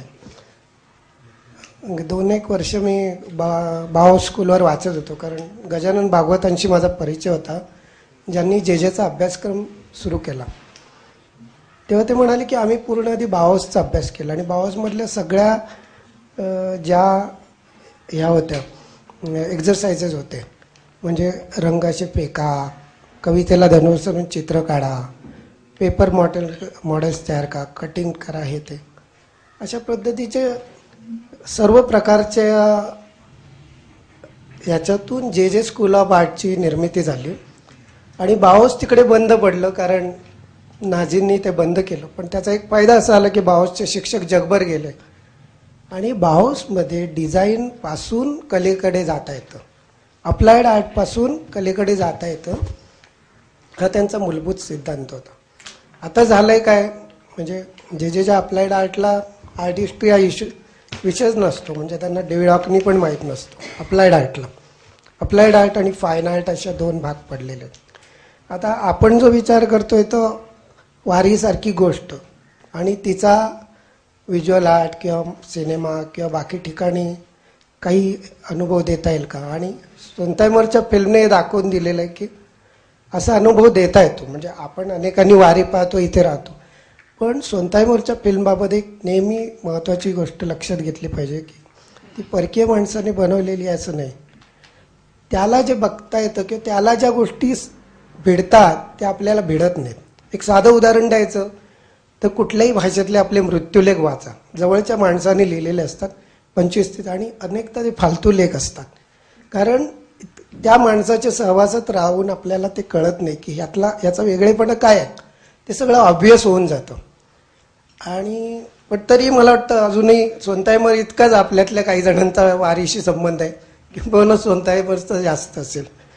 दुसरा एक मुद्दा जो तुम्ही मांडलात त्याला मला थोडंसं बोललं पाहिजे की तुम्ही असा मुद्दा मांडलेला आहे की 110 कोटीतून आपण कुठेच नाही कलेत.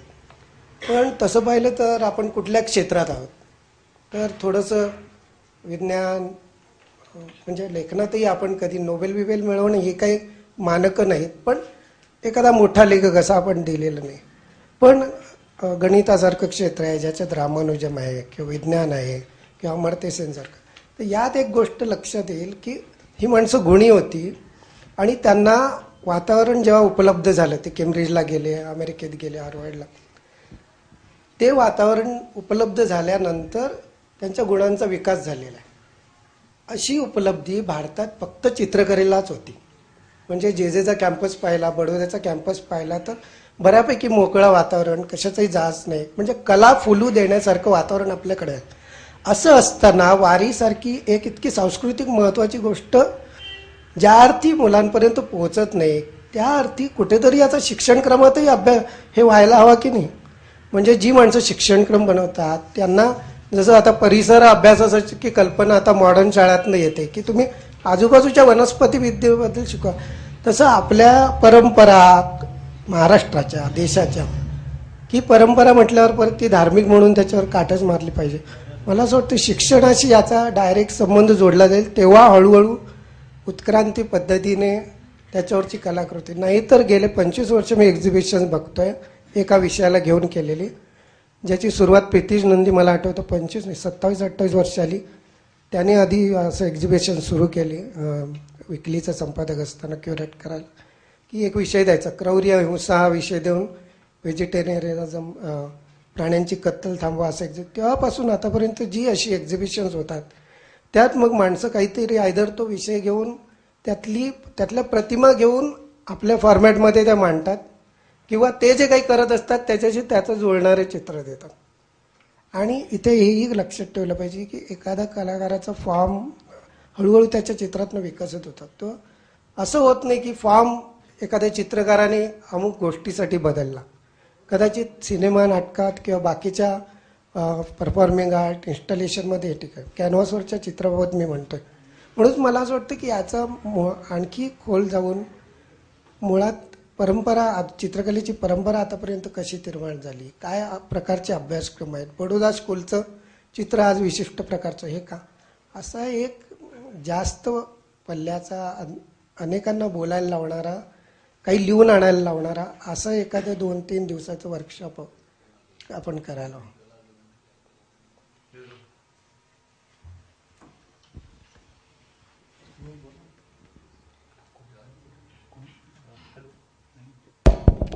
जोशी बोलायचं आहे काय. बरेच लोक ते खूप चांगलं बोलतात कोलत्यांच्या प्रदर्शनाच्या बद्दल आणि कामाबद्दल. त्यांनी खूप त्यांच्या कामाचं उत्कृष्ट वर्णन केलं होतं आणि मोठा लेख दिला होता. Please please.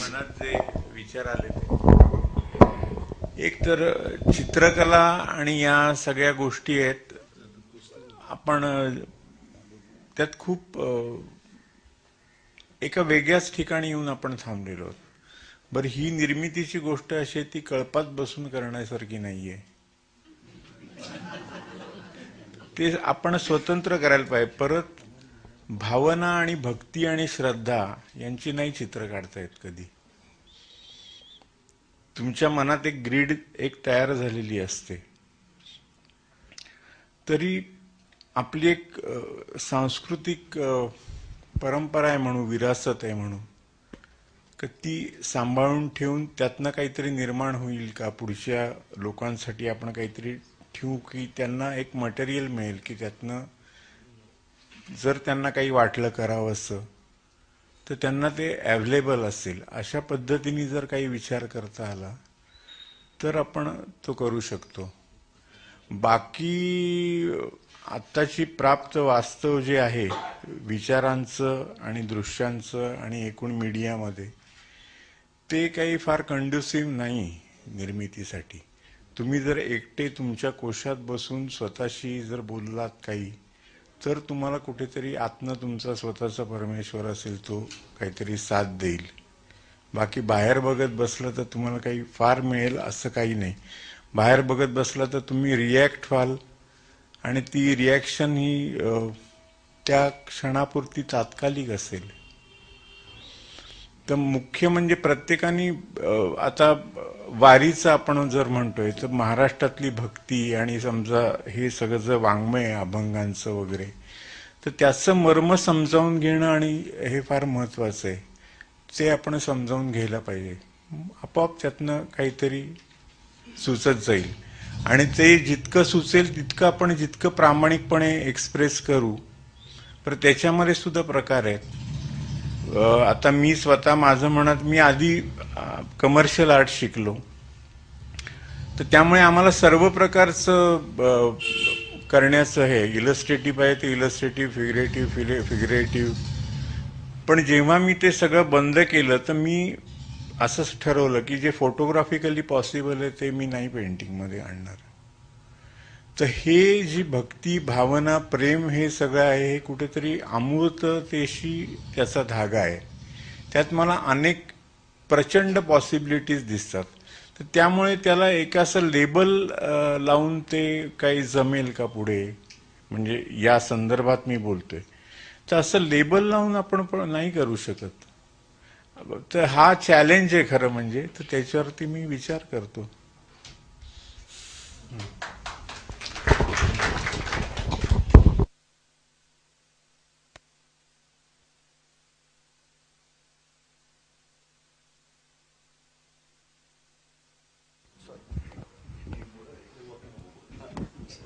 नाही, मग आता बोलण्यातून शशिकांतनी एक वेगळा मुद्दा काढला तो, आणि काही प्रमाणात दिलीप रानडे यांनी जो मुद्दा काढला तो अस्पर्शित राहिला म्हणून तो दृश्य कलावंत जे वारी मध्ये आहेत, वारीच्या फोल्डमध्ये ऑलरेडी आहेत, त्यांना त्यांची स्पेस एनहान्स करणं आणि त्यांची स्पेस वाढवणं. संचयन दिंडा नावाचा कलकत्त्याचा चित्रकार जो आहे त्यांनी ज्या पद्धतीने दुर्गा पूजाच्या फोल्ड मधल्या चित्रकारांची आणि शिल्पकारांची स्पेस वाढवली ते सगळं अभ्यासण्यासारखं आहे, गुगलवर आहे. त्यामुळे आपण तो विषय इकडेच थांबवूया. संचयन दिंडा नावाचा चित्रकार. दुसरं म्हणजे शशिकांत जे बोलला की क्युरेटेड शोज मधलं डिसेप्शन, की काय करतात, प्रितिश नंदीपासून पाहतोय असं म्हणून जे बोलला शशिकांत ते, तर विषय किंवा संकल्पना किंवा थीम अशी दिलेली असते जेव्हा, तेव्हा चित्रकार मग आपलीच चित्र त्याला कशी सूट होतात हे सांगण्याचा फक्त प्रयत्न करतो. ते डिसेप्शन आहे की काय असं शशिकांत बोलायचा थांबला बहुतेक, पण ते म्हणजे न बोलता तो म्हणालेलाच होता. तर शशिकांतनी विषय काढलाय म्हणून इकडे जाहीरपणे जे सगळ्यांनी बोललेलं होतं ते सांगावं असं वाटतं की हे क्युरेटेड वगैरे असं काही नाही अशी माझी धारणा आहे.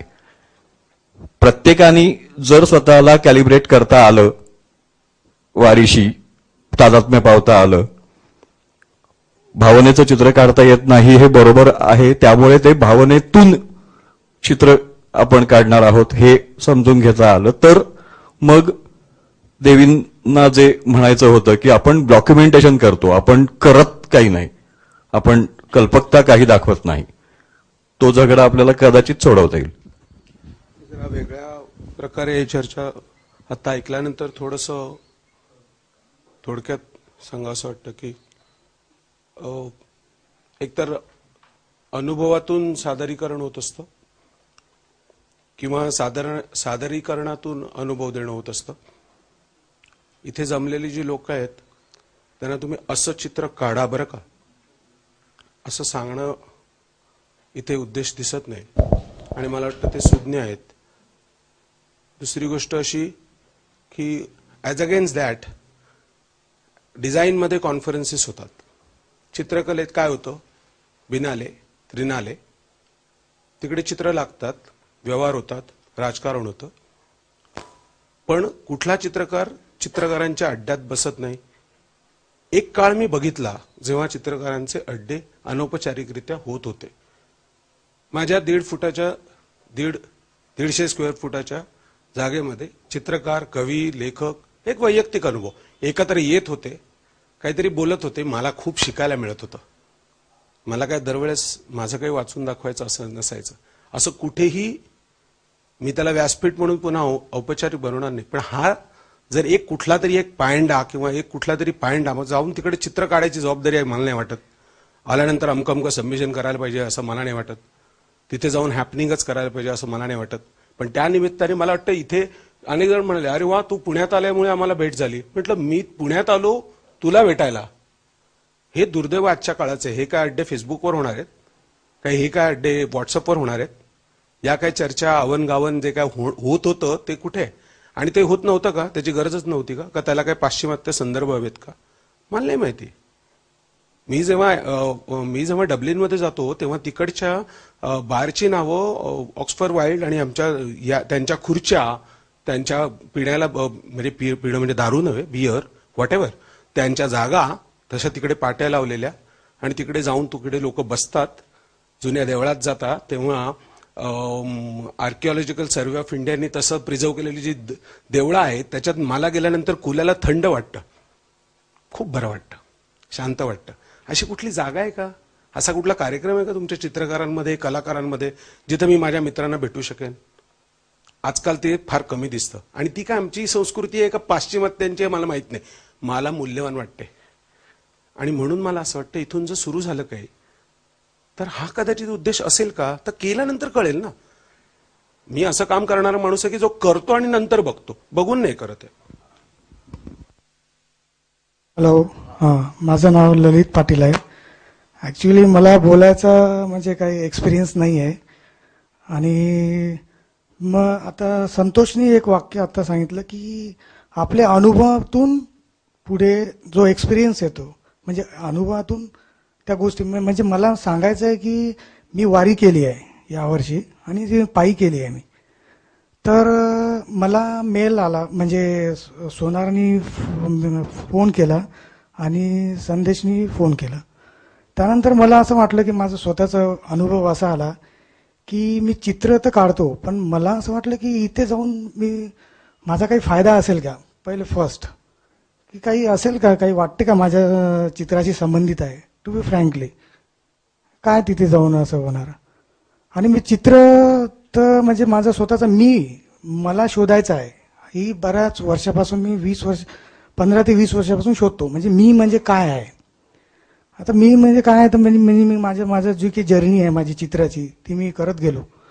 तर मी ॲब्सेन्सवरती काम करतो, म्हणजे ह्युमनच पेंट करतो. म्हणजे आणि शोधत होतं की आपलं जीवन हे कशासाठी आहे.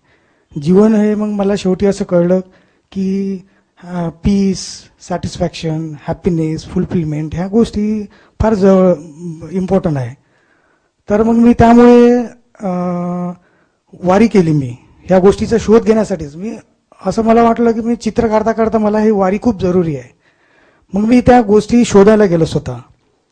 आणि त्यामध्ये मला असं जाणवत होतं मी का जातो काय नाही. मी जाण्याच्या अगोदर ज्ञानेश्वरी वाचली, म्हणजे पूर्ण खंड नाही वाचली तर त्या जवळजवळ अर्धी वाचली. तर माझा उद्देश काय आहे त्या वारीच्या मध्ये जाण्याचा.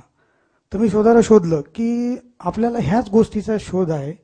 आणि मी चित्रामध्ये ॲब्सेन्स दाखवतो. म्हणजे ॲब्सेन्स म्हणजे आता सगळ्या गोष्टीकडे बरेच ठिकाणी व्हायलन्स आहे, ते आहे, मनुष्य दुःखी आहे. मग सकाळी सांगत होते. तर आपलं जीवन खरोखरच दुःखी आहे का. म्हणजे दुःख आहे आणि एका ठिकाणी खुशी पण आहे. म्हणजे दोन्ही बाजू आहेत. पण मी पॉझिटिव्हली विचार करतो की त्याच्यामध्ये आहे, म्हणजे त्यासाठीच आपण करतो. तर मी वारीमध्ये दोन्ही गोष्टी दिसतात मला. तर ह्या गोष्टीचा माझा अभ्यास झालेला होता. म्हणजे अभ्यास म्हणजे वारीमध्ये बऱ्याच गोष्टी मला एक फिलॉसॉफी मिळाली. तुकाराम महाराजाची ही फिलॉसॉफीच आहे. त्याचा माझ्या चित्रामध्ये खूप फायदा होत आहे आता. आणि तो शोध मला तिथे म्हणजे माझी ती समजण्याची शक्ती आहे ती तिथे वाढली. पण आता ती मी जवळजवळ मला वाटतं म्हणजे जूनमध्ये मी वारी केल्यानंतर 6 महिन्याचा गॅप पडला. तर ते कसं असते, ते वारी गेल्यानंतर 1 महिना त्याची खूप पॉवर असते आपल्यामध्ये. आणि नंतर कसं होतं ते डाऊन होत जातं. This is a life, break down and break through always is going on. तर ह्या गोष्टी असतात. तरी मला म्हणायचं काय आहे की माझा अनुभव जसा आहे की मला यांनी फोन केल्यानंतरही मला प्रश्न पडला आहे की मला इथे येऊन काही फायदा आहे का. मनुष्य हा नेहमी स्वार्थीच असतो. तो आपलं इथं काहीतरी बघेल, काहीतरी येईल, काहीतरी शोधायला येईल, या सगळ्या गोष्टी असतात. तर इतकं थोडंसं त्या वारीमध्ये जाऊन थोडंसं डीप मला माझ्या गोष्टी मिळाल्याही तरी मला हा प्रश्न पडलेला आहे. मला एकच विचारायचं आहे इथे सगळेजण, आणि मी एका गोष्टीसाठी इथे आलेलो. मला इथे विचाराची देवाणघेवाण करायची आहे. आणि इथे कोणी रायटर आलेले आहेत, कोणी फोटोग्राफर आहेत, कोणी नाटककार आहेत. तर ही जी पॉवर आहे म्हणजे आजच्या कंटेम्पररी, म्हणजे आजच्या जे काही रेलेव्हंट काम करायचं आहे आपल्याला कंटेम्पररी, मी त्याच्यामध्ये मी काम पण बऱ्याच व्हेरायटीमध्ये करतो. व्हिडिओ बनवतो मी, फोटोग्राफी पण केलेली आहे आणि मला काही वारीमध्ये चांगले चांगले फोटोग्राफ्स पण मिळाले आहे आणि ते माझ्या काही चित्राच्या दृष्टिकोनातून ॲज अ फोटोग्राफी आर्टमधून ते मला जाणवलेल्या आहेत काही काही गोष्टी स्वतः वैयक्तिक, म्हणजे माझी स्वतःची जाच केल्यानंतरच मी सगळ्या गोष्टी काही डिसिजन घेतो. तरी मला याच्यासाठी म्हणायचं आहे की इथे सगळी जी ताकद आली आहे ना, ती ताकद पुढे नेहमी चालू ठेवावं आणि विचाराची एक देवाणघेवाण व्हावी. कोणी फिल्म बनवत आहे, आय एम व्हेरी हॅप्पी. ते फिल्म बनवल्यानंतर त्यांच्या गोष्टीच मला माझ्या चित्रासाठी खूप उपयोगी पडणार आहेत. तर ह्या ज्या गोष्टी आहेत त्या सगळ्या गोष्टी कशा आहेत पुढे न्यावं आणि ती ताकद मला सगळ्यांची युनिटी, आपण वारी जसं कोणी म्हटलं की आपण वारी करायची आहे, ते वारीमध्ये या सगळ्या गोष्टी करायच्या. तर ह्या गोष्टी मला इथे जाणवल्या आणि स्वतःला पण असं वाटलं पाहिजे की आपल्याला हे खूप कामाचं आहे आपल्या सब्जेक्टसाठी वगैरे. बऱ्याच जणांना असा प्रश्न पण पडला असेल की हे आपल्या कामाचं आहे की नाही. तर मला म्हणायचं आहे की शेवटी एकच आहे की हे सगळेजण जे वेगवेगळ्या व्हेरायटीची लोक आलेली आहेत, ती आजच्या समकालीन कामामध्ये जसं ॲटोमॅटिक काही गोष्टीचा प्रभाव पडतो, म्हणजे media, video art, installation art, photography art, हे सगळं एकच आहे, काही वेगळं नाही आहे. म्हणजे आपल्याला वाटतं आपण चित्रामध्ये ते दुसरं काही करायचं नाही, असं काही नाही आहे. तर हे सगळ्या गोष्टी एकमेकांशी कनेक्टेड आहे. तर मला म्हणायचं की एकत्र आले आहेत, आपण एकत्र पुढे काहीतरी करूया आणि आपल्या विचाराची देवाणघेवाण करूया. बस एवढंच मला म्हणायचं. आता सुधीर पटवर्धन बोलतील. मला वाटतं सकाळी मगाशी अतुल पेठे, मी थोडंसं बोलतो थोडंसं मध्येच, अतुल पेठेंनी उल्लेख केला आणि बऱ्याच गोष्टींचा, आणि मोऱ्यांनी सकाळी खूप छान प्रकारे केलं. मला एक वाटतं की अतुलच्या बोलण्यात जर मला असं सांगावंसं वाटलं की अतुल मोऱ्यांचं व्याख्यान झालं, मी त्यांना बाहेर सोडायला गेलो आणि मी त्यांना एकच म्हणालो की आता तुम्ही ज्या प्रकारे ज्या गोष्टी विशद केल्या आहेत, आता आमच्या हातात तुमचीच काठी आहे असं म्हणून मी त्यांना सांगितलं. आणि ते म्हणलं बा मी कधी पण तुमच्या पाठीशी उभा आहे. सुधीर पटवर्धन.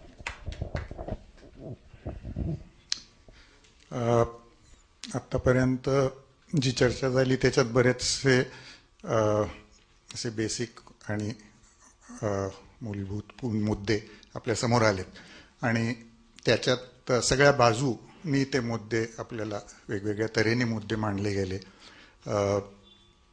संतोषसारखा फुल पॉझिटिव्ह की वा मी पार्टिसिपेट होणार, दॅट इज द स्पिरिट, हा मुद्दा. आणि अतुल किंवा जयंत सारखे त्याच्याबद्दल डाऊटफुल, आणि जे डाऊट्स माझ्याही मनात बऱ्याचशा एक्सटेंटला आहेत की हे कसं जुळू शकतं, या गोष्टी कशा जुळू शकतात. तर मला आत्ता म्हणजे ह्या मीटिंगचा एक उद्देश जो आहे की आज जानेवारी आहे, वारी होईल ह्या वर्षी आणि मग डिसेंबरपर्यंत कुठेतरी एक प्रदर्शन याचं होऊ शकतं का, हा मुद्दा आहे आपल्या मनात. आणि त्याच्याकरता काय करता येईल, कुठल्या तऱ्हेचा विचार याच्यावरती होऊ शकतो. म्हणजे पहिला प्रश्न असा आहे की प्रदर्शन कोणासाठी, हे प्रदर्शन वारी बरोबर जाणार आहे, त्याच्यातल्या वारकऱ्यांसाठी, आणखीन जे लोक त्याच्यात सहभागी होतात त्यांच्यासाठी आहे का, हे प्रदर्शन शहरी लोकांसाठी आहे वारीबद्दल काही सांगण्यासाठी, हे प्रदर्शन नंतर काही परमनंट कलेक्शन म्हणून एक representation of a certain tradition असं होणार आहे. हे सगळे प्रश्न आपल्याला बघावे लागतील.